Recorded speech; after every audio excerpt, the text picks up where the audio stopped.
मैं शनिवार की शाम ऑफिस से ही एक रात मायके में रुकने आ गई।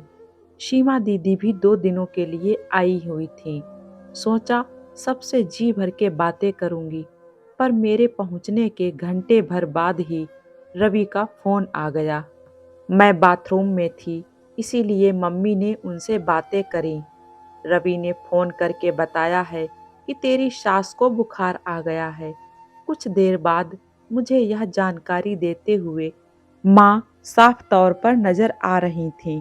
मैं फौरन तमतमाती हुई बोली, अभी मुझे यहाँ पहुँचे 1 घंटा भी नहीं हुआ कि बुलावा आ गया। सासू माँ को मेरी एक दिन की आज़ादी बर्दाश्त नहीं हुई और बुखार चढ़ा बैठी। क्या पता बुखार आया भी है या नहीं। सीमा दीदी ने बुरा सा मुंह बनाते हुए अपने मन की बात कही। मैंने जब आज सुबह सासू माँ से यहाँ एक रात रुकने की इजाजत मांगी थी, तभी उनका मुंह फूल गया था। दीदी, तुम्हारी मौज है जो सास ससुर के झंझटों से दूर अलग रह रही हो। मेरा मूड पल पल खराब होता जा रहा था। अगर तुझे इन झंझटों से बचना है तो तू अपनी सास को अपनी जेठानी के पास भेजने की जिद पर अड़ जा। सीमा दीदी ने वही सलाह दोहरा दी जिसे वे मेरी शादी के महीने भर बाद से देती आ रही हैं। मेरी तेज तर्रार जेठानी के पास ना सासू माँ जाने को राजी हैं और ना बेटा भेजने को। तुम्हें तो पता ही है, पिछले महीने सास को जेठानी के पास भेजने को मेरी जिद से खफा होकर रवि ने मुझे तलाक देने की धमकी दे दी थी। अपनी माँ के सामने उनकी नज़रों में मेरी कोई वैल्यू नहीं है दीदी। तू रवि की तलाक देने की धमकियों से डर मत, क्योंकि हम सबको साफ दिखाई देता है कि रवि तुझ पर जान छिड़कता है। सीमा ठीक कह रही है, तुझे रवि को किसी भी तरह से मनाना होगा। तेरी सास को दोनों बहुओं के पास बराबर बराबर रहना चाहिए। माँ ने दीदी की बात का समर्थन किया।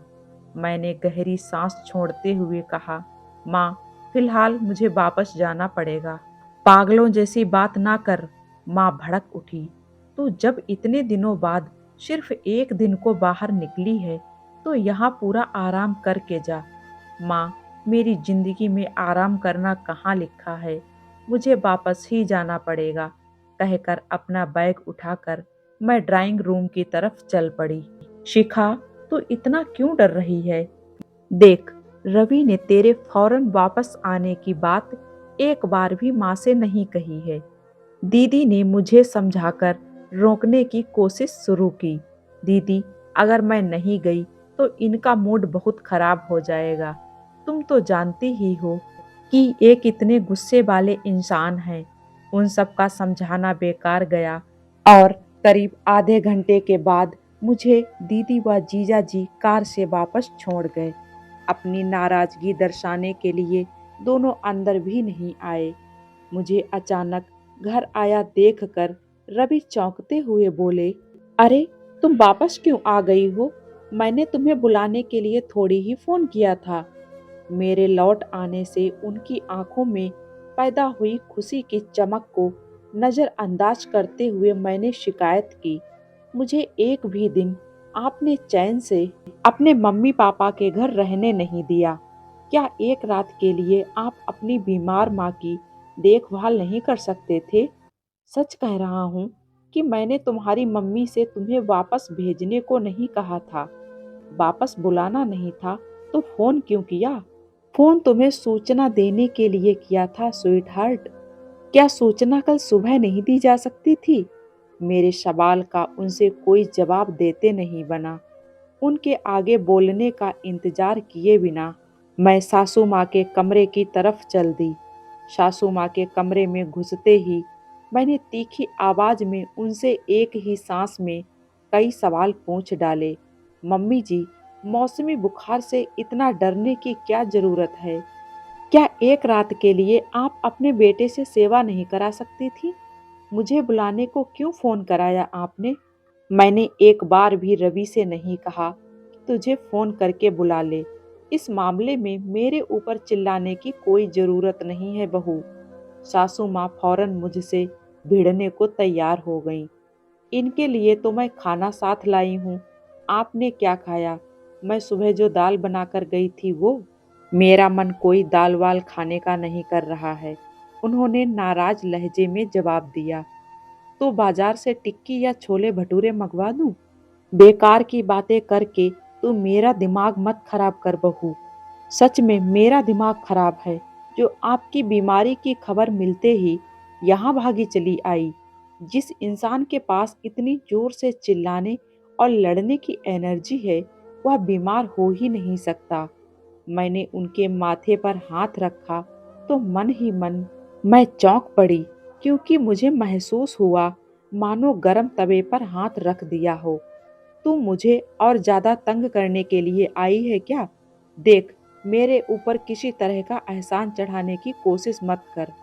उनकी तरफ से पूरा ध्यान हटाकर मैं रवि से बोली, आप खड़े खड़े हमें क्यों ताड़ रहे हो? गीली पट्टी क्यों नहीं रखते हो मम्मी जी के माथे पर? इन्हें तेज बुखार है। मैं अभी गीली पट्टी रखता हूँ, कहकर वे हड़बड़ाई से रसोई की तरफ चले गए। मैं आपके लिए मूंग की दाल की खिचड़ी बनाने जा रही हूँ। मैं कुछ नहीं खाऊंगी। मेरे लिए तुझे कष्ट करने की जरूरत नहीं है। वे नाराज ही बनी रहीं। मैं फौरन भड़क उठी। आपको भी मुझे ज्यादा तंग करने की जरूरत नहीं है। पता नहीं मैं क्यों आपके इतने नखरे उठाती हूँ। बड़े भाई साहब के पास जाकर रहने में पता नहीं आपको क्या परेशानी होती है। तू एक बार फिर कान खोलकर सुन ले कि यह मेरा घर है और मैं हमेशा यहीं रहूंगी। तुझसे मेरे काम ना होते हों तो मत किया कर।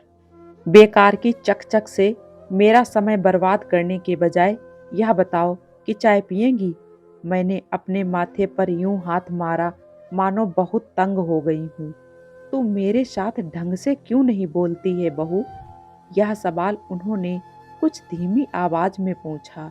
अब मैंने क्या गलत कहा है? तू चाय पीने को पूछ रही है या लठ मार रही है? आपको तो मुझसे जिंदगी भर शिकायत बनी रहेगी। मैं अपनी हंसी नहीं रोक पा रही थी, इसीलिए तुरंत रसोई की तरफ चल दी। मैं रसोई में आकर दिल खोल कर मुस्कुराई, फिर चाय और खिचड़ी बनाने लगी। कुछ देर बाद पीछे से रवि ने आकर मुझे अपनी बाहों में भर लिया और भावुक होकर बोले, माँ का तेज बुखार देखकर मैं घबरा गया था। अच्छा हुआ तुम जो फौरन चली आईं। वैसे वेरी सॉरी कि तुम एक रात भी मायके में नहीं रह पाईं। तुमने कब मेरी खुशियों की चिंता की है जो आज सॉरी बोल रहे हो?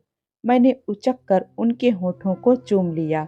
तुम जवान की कड़ी हो पर दिल की बहुत अच्छी हो। मैं सब समझ रही हूँ। अपनी बीमार माँ की सेवा कराने के लिए मेरी झूठी तारीफ करने की तुम्हें कोई जरूरत नहीं है। नहीं, तुम सचमुच दिल की बहुत अच्छी हो। सच, बिल्कुल सच। तो कमरे में मेरे लौटने से पहले सो मत जाना। अपने प्रोग्राम को गड़बड़ कराने की कीमत तो पक्का मैं आज रात को ही वसूल करूंगी। मैंने उनसे लिपट कर फटाफट कई सारे चुंबन उनके गाल पर अंकित कर दिए। आजकल तुम्हें समझना मेरे बस की तो बात नहीं है।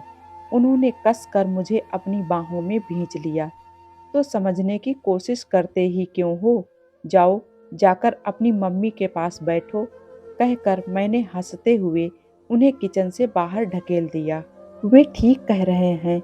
महीने भर से अपने व्यवहार में आए बदलाव के कारण मैं अपनी सास और इनके लिए अनबूझ पहेली बन गई हूँ। अपनी सास के साथ वैसे अभी भी मैं बोलती तो पहले जैसा ही तीखा हूँ, पर अब मेरे काम हमेशा आपसी रिश्ते को मजबूती देने व दिलों को जोड़ने वाले होते हैं। तभी तो मैं बिना बुलाए अपनी बीमार सास की सेवा करने के लिए लौट आई। कमाल की बात तो यह है कि मुझ में आए बदलाव के कारण मेरी सासू माँ भी बहुत बदल गई हैं। अब वे अपने दुख सुख मेरे साथ सहजता से बांटती हैं। पहले हमारे बीच नकली व सतही शांति कायम रहती थी। सच तो ये है कि इनकी खुशियों व विवाहित जीवन की सुख शांति बनाए रखने के लिए मैंने ही खुद को बदल लिया है। मम्मी और मेरे बीच हो रहे झगड़े में आपने कभी अपनी टांग अड़ाई तो आपकी खैर नहीं। महीने भर पहले दी गई मेरी इस चेतावनी के बाद वे मंद मंद मुस्कुराते हुए हमें झगड़ते देखते रहते हैं। जोरू के गुलाम, कभी तो अपनी माँ की तरफ से कुछ बोल दिया कर। मम्मी जी कभी कभी इन्हें उकसाने के लिए ऐसे डायलॉग बोलती हैं तो ये ठहाका मारकर हंस पड़ते हैं। सास ससुर से दूर रह रही अपनी सीमा दीदी की मौज मस्ती से भरी जिंदगी की तुलना अपनी जिम्मेदारियों भरी जिंदगी से करके मेरे मन में इस वक्त गलत तरह की भावनाएं कुलबुला रही हैं। सासू माँ के ठीक हो जाने के बाद पहला मौका मिलते ही किसी छोटी मोटी बात पर उनसे उलझकर मैं अपने मन की सारी खींच व तनाव बाहर निकाल फेंकूंगी। दोस्तों, मैं उम्मीद करूंगी कि ये कहानी आप लोगों को पसंद आएगी। पसंद आए तो प्लीज़ वीडियो को एक लाइक कर दें और जो लोग मेरे चैनल पे नए हैं सब्सक्राइब करना बिल्कुल ना भूलें। मिलते हैं एक और प्यारी सी कहानी के साथ में। Thank you.